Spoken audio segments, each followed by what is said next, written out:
বিএনপির উপরে যে পরিমাণ 17 বছর নির্যাতন হয়েছে অন্য কারোর উপরে হয়েছে বাংলাদেশের সকল পর্যায়ে নেতা কর্মীর উপরে নির্যাতন হয়েছে।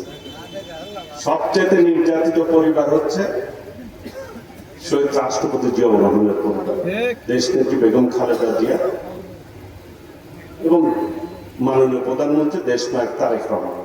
বাংলাদেশের সমস্ত জেলাতে নির্যাতন হয়েছে, কেউ নির্যাতনের বাইরে ছিল না, সমর্থক কর্মী কেউ না। তার মধ্যে সবচেয়ে জেলা লেভেলে, থানা লেভেলে সবচেয়ে নির্যাতনের শিকার হয়েছে গোপালপুর ব্লকের নেতা। আমরা আজকে এমন একজন আমাদের দলের নেতা কর্মীর ব্যাপারে আলোচনা সভায় স্মরণ করার জন্য উপস্থিত হয়েছে। দীর্ঘ আন্দোলন সংগ্রামে পরীক্ষিত নেত্রী আমার ভাই, প্রায় 17 বছরের বেশি সময় জেলে ছিলেন। এই এলাকার এমপি ছিলেন, তখন মন্ত্রী ছিলেন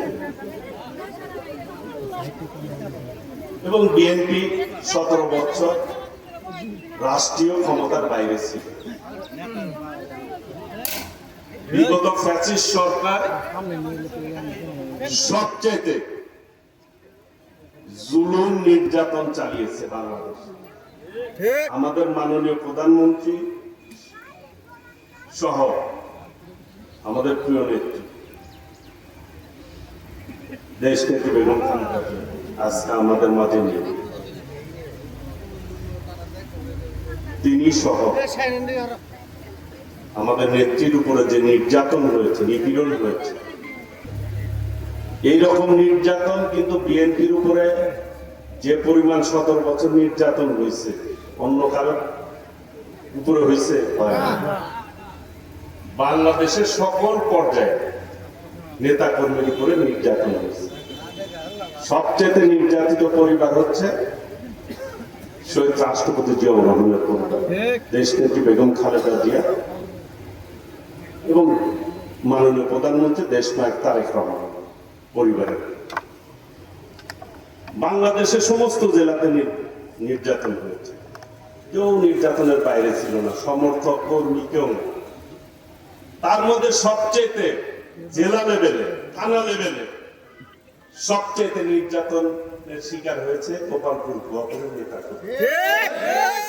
আমাদের এই স্মরণ সভা, এই জাহাঙ্গীরের আত্মা তখনই শান্তি পাবে যে বিএনপি গোপালপুর ঐক্যবদ্ধ আছে এবং বিএনপি সবচাইতে শক্তিশালী দল হচ্ছে গোপালপুরে, তখন তিনি শান্তি পাবেন নাকি? কাজে আমি অনুরোধ করবো আপনাকে, যারা তো এই নেতা কর্মীরা আপনারা অনেক কষ্ট করছে, সামনে আপনাদের ভালো থাকার কথা, তাই না? আগে তো বাড়িতে ঘুমাইতে পারেন,